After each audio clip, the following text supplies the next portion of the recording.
This is a video to share what I've learned from being part of the 150 startups.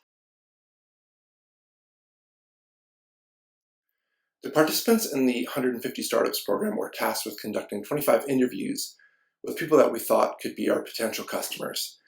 While it wasn't made entirely clear at first, the purpose was to test our assumptions and hypothesis about the customer problem, target market, and product. Our interviewees had to be at least 2 steps removed from us, as in no friends or even friends of friends, which made it challenging to find those first people to chat with. But luckily, my target market is teachers, and even though they are some of the busiest people on the planet, after I spoke to a few of them, they really went out of their way to help me find more. And while I realized the dangers of confirmation bias, most of the 25 interviews I conducted simply bolstered my assumptions.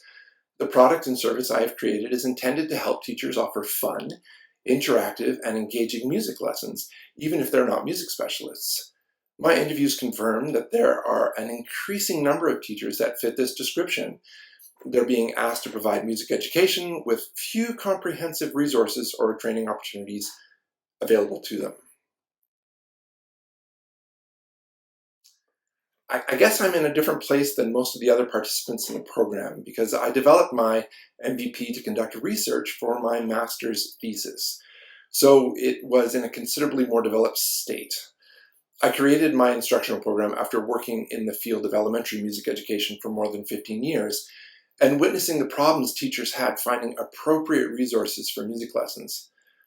I made the development of such a resource the subject of my graduate research, and I designed a program specifically to address the problems that I had seen firsthand and that were well documented in more than 20 years of academic literature.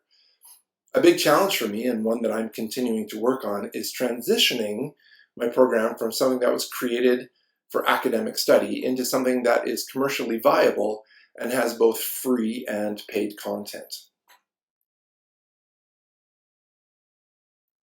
Our next task was to create a landing page for our product, to drive people there through online advertising, and to use some kind of call to action to collect their contact information. Once we had this information, we were then required to contact the folks who signed up to conduct more interviews. It was really unfortunate that the bigger purpose of this process was not explained to us in greater detail. Ultimately, I had to turn to Wikipedia to understand what the point of these interviews was.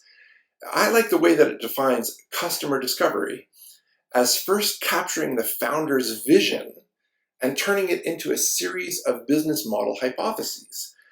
Then it develops a plan to test customer reactions to those hypotheses and turn them into facts. Once I had this definition in mind, it made the purpose of the interviews much clearer and motivated me to complete them. I do have a vision for my business, and it is something I'm passionate about. I had 4 hypotheses that I think were confirmed into facts.